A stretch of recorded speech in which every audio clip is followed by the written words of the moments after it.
ल है त हामीले इन्जिनियरिङ म्याथमेटिक्स पूर्वाञ्चल युनिभर्सिटीको म्याथमेटिक्स फर्स्टको इलिप्स टपिक्सको चाहिँ टाइप 1 र टाइप 2 चाहिँ बनाइसकेका थियौँ, हालिसकेका छौँ। त्यसमा चाहिँ अब टाइप 3 आएको छ है।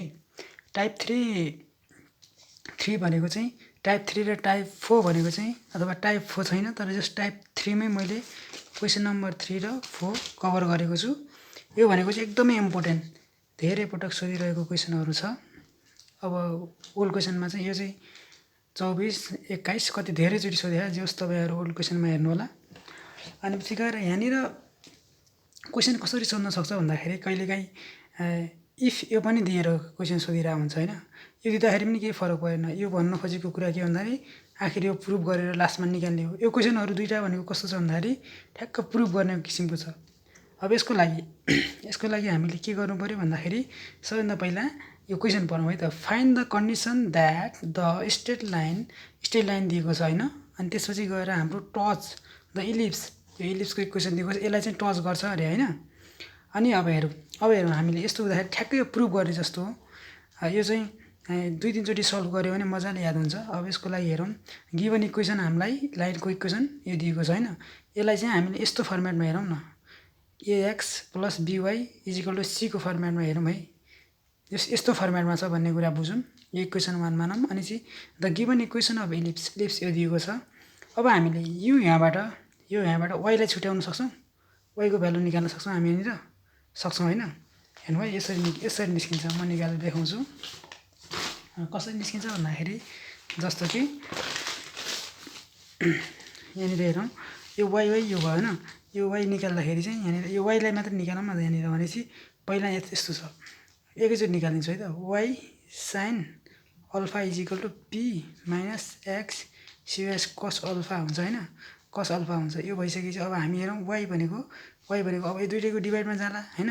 पी साइन अल्फा होइन माइनस एक्स सियुएस कस बाई साइन अल्फा हुने होला होइन।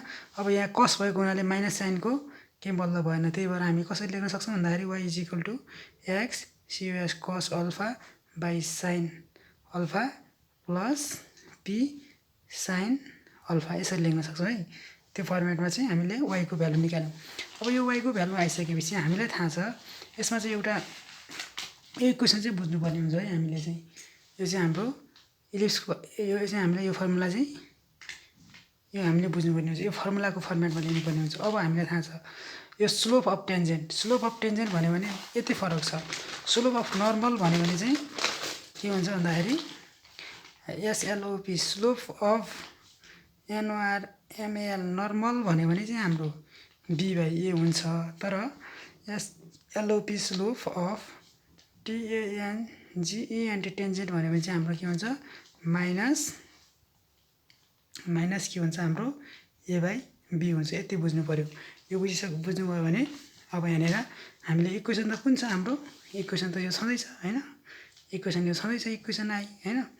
इक्वेसन आई चाहिँ के को फर्ममा छ, यसको फर्ममा इक्वेसन आई हाम्रो यो छँदैछ, यसको फर्ममा छ। अब हामीले यहाँनिर हेरौँ, ए भनेको चाहिँ अब के छ माइनस a/b हो होइन। माइनस एसँग कुन छ कस छ होइन, कस आयो। अनि त्यस्तै अब बी भनेको चाहिँ हाम्रो साइन अल्फा भयो होइन, त्यो भयो।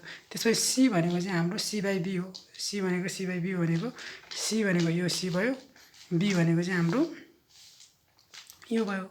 यो आइसकेपछि अब हामीले हो यसमा मेन बुझ्नुपर्ने कुरा के भन्दाखेरि यो इक्वेसन चाहिँ बुझ्नुभयो भने सिधै प्रुभ हुन्छ। यो इक्वेसन रट्नुपर्छ, यो रटेरै बस्दा हुन्छ। यो देख्ने बित्तिकै यस्तो क्वेसन देख्ने बित्तिकै यो इलिप्समा एउटा मात्रै क्वेसन छ यस्तो, अनि त्यही भएर चाहिँ आफै रटेर राख्नुभयो भने सजिलो होला।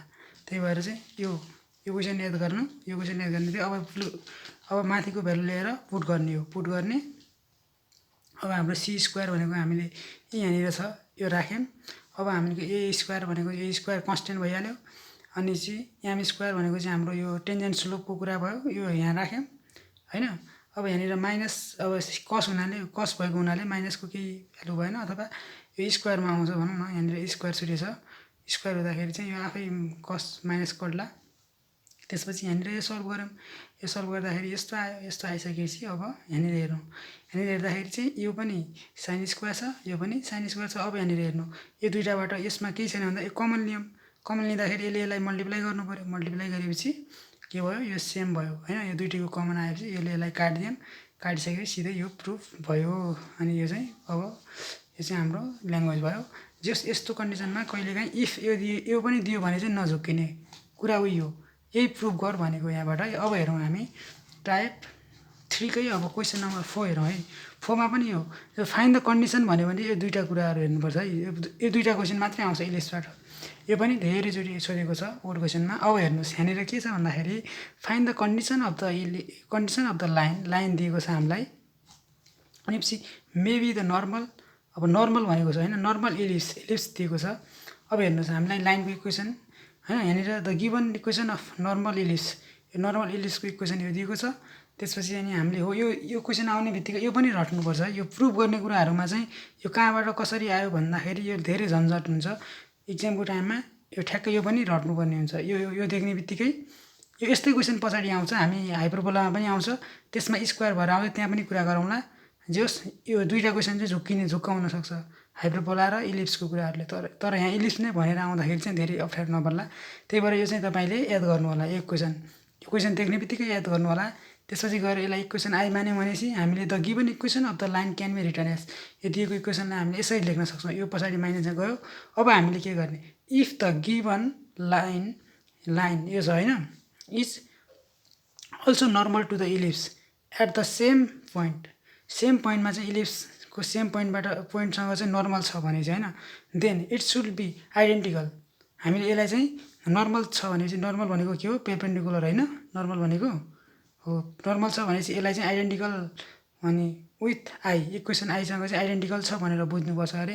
हेन्स द कफिसियन्ट अब कसरी लेख्न सक्छौँ भन्दाखेरि यो हेर्नु, हामीले यसलाई केसँग कम्पेयर गरौँ भन्दाखेरि यसरी गरौँ कम्पेयर भन्दाखेरि जस्तो आइडेन्टिकल इक्वेसन भयो भने चाहिँ तपाईँहरूले थाहा होला। आइडेन्टिकल इक्वेसन भयो भने के हुन्छ भन्दाखेरि यो छ होइन, जस्तो मानौँ यो छ नि, यो ए को ठाउँमा यो भयो होइन, यो भइहाल्यो।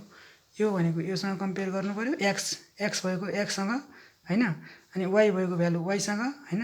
त्यसपछि हाम्रो अब यो सी भनेको चाहिँ कन्सटेन्ट भइहाल्यो। कन्सटेन्ट भनेको एन भनेको सीसँग है, यो चाहिँ सी। यो इक्वेसनलाई कसरी लेख्न सकौँ भन्दा यो यस्तो फर्मेटमा छ, बुझौँ। एएक्स प्लस बिवाई प्लस सीको होइन इजिकल टु सीको फर्मेटमा छ भन्ने बुझौँ। यसलाई पनि त्यही बुझौँ। अब यसलाई योसँग कम्पेयर गरे जस्तै हो यो पनि होइन, यसलाई योसँग कम्पेयर गरे जस्तै हो। अब त्यो गरेर यहाँनिर कम्पेयर गरौँ। अब पहिला हामीले फर्स्ट कन्डिसनमा दुईवटालाई सल्भ गरौँ, यो र फर्स्ट होइन, अनि सल्भ फर्स्ट टु कन्डिसन होइन। पहिला दुईवटा कन्डिसन गरौँ, कुन, फर्स्ट र थर्डलाई होइन। दुईवटा कन्डिसनलाई सल्भ गरौँ भने फर्स्ट भनेको यो र यसलाई दुईवटालाई सल्भ गरौँ। यहाँबाट हेर्दाखेरि के गरौँ, यो दुईवटालाई इजिकल टु गरौँ। इजिकल टु गर्दाखेरि यहाँनिर यस्तो आयो फर्म। यस्तो फर्म आउँदाखेरि हामीलाई थाहा छ कस थिटा भनेको 1/s सेक थिटा हो होइन। कस थिटा भनेको 1/सेक थिटा हो। यो कसरी यहाँनिर आयो भन्दाखेरि जस्तो यहाँनिर हेरौँ, ए अब मैले यहाँनिर ए भइहाल्यो। अब कस थिटाको ठाउँमा 1/सेक थिटाको ठाउँमा 1/कस थिटा लेख्न पाउँछु कि नै, पाउँछु होला होइन। त्यसपछि गएर यहाँ माइनस एनै हुन्छ होइन। अब यस्तो भयो। यस्तो हुने बित्तिकै ए इजिकल टु यो कुरालाई लेख्दैछु है म, यो कुरालाई, अनि equal to L A square minus be square छ। अब कस के हुन्छ, कस यता मल्टिप्लाई होला। मल्टिप्लाई हुँदाखेरि चाहिँ के हुन्छ, माइनस ए होइन एन। मल्टिप्लाई भयो भने यो यता जान्छ नि त, यो भएपछि यो तल आउँछ होला। अनि l A square minus be square equal to सियुएस कस थिटा। हामीले कस थिटा अब त्यस्तै यहाँबाट कस थिटा आएको भ्यालु आयो। त्यस्तै सिमिलर हामीले सेकेन्ड र थर्डलाई सल्भ गऱ्यौँ भने के आउँछ भने यहाँ कसेक हुन्छ। अरू यहाँनिर केही नबुझ्नु, कसेक सिओएसएसी कसेक भनेको 1/साइन थिटा हो होइन। कसेक थिटा भनेको यो पनि बुझ्नु। यो बुझ्दाखेरि चाहिँ जसरी मैले अगाडि सल्भ गरेँ त्यसरी यो सल्भ गर्दाखेरि यहाँबाट पनि साइनको भ्यालु आयो। अब आएपछि हामीलाई थाहा छ, यो चाहिँ बच्चैबाट पढेको कुरा थाहा छ, sine square theta plus cos square theta equal to 1 हो। अब हामीले साइनको भ्यालु पनि थाहा छ, कसको भ्यालु पनि थाहा छ, तर स्क्वायर छ। अब हामीले स्क्वायरिङ पनि गर्नु पऱ्यो। अब यो साइनको भ्यालु यो छ नि, यसलाई मैले स्क्वायर गरेँ, यसलाई पनि स्क्वायर गर्छु, मुनिलाई पनि, किनभने कस साइन स्क्वायर हो नि त। अनि त्यस्तै कस स्क्वायरलाई पनि त्यस्तै गर्छु। यो गर्दाखेरि यसरी यहाँनिर आउँछ। यो दुईवटाबाट मैले कमन लिदिएँ, कमन ल्याएँ, यो किनभने माइनस माइनस स्क्वायर हुँदाखेरि कटिहाल्यो। यो दुईवटा कमन ल्याइसकेपछि अब हेर्नु, अब यो चाहिँ योसँग माथि मल्टिप्लाई हुन जान्छ, यो भ्यालु माथि जान्छ, यो यसको मुनि आउँछ। यो कसरी भन्दाखेरि जस्तो यहाँनिर देखाउँछु म, यो कुरालाई यसरी लेख्न सक्छौँ होला नि त, B square M square plus A square L square छ मानौँ, अनि N square by A square minus be square. यो नर्मल कुरा हो हुन चाहिँ, त्यही पनि हेरौँ। अब हेर्नु, यो चाहिँ माथि जान्छ होला नि, यसलाई माथि लियौँ, यसलाई मैले तल ल्याएको, त्यही कुराहरू चाहिँ यहाँनिर हेरौँ। यसरी आएको, त्यसरी आउँदाखेरि यसरी नै यो प्रुभ गर्ने हो। ल, अन्य कुनै भिडियोहरू बनाउँदै गरौँला। आजलाई यति। आई होप तपाईँले बुझ्नुभयो होला। धेरै धेरै धेरै अप्ठ्यारो छैन, यो सल्भ गऱ्यो भने, यो 2-3 चोटि सल्भ गऱ्यो भने चाहिँ मजाले इक्जाममा गर्न सकिन्छ। धेरै इम्पोर्टेन्ट क्वेसन पनि हो यो। फेरि अरू जस्तो बुझ्ने पनि होइन, यो अलि रटेर जस्तै गरेर जानुपर्ने हुन्छ।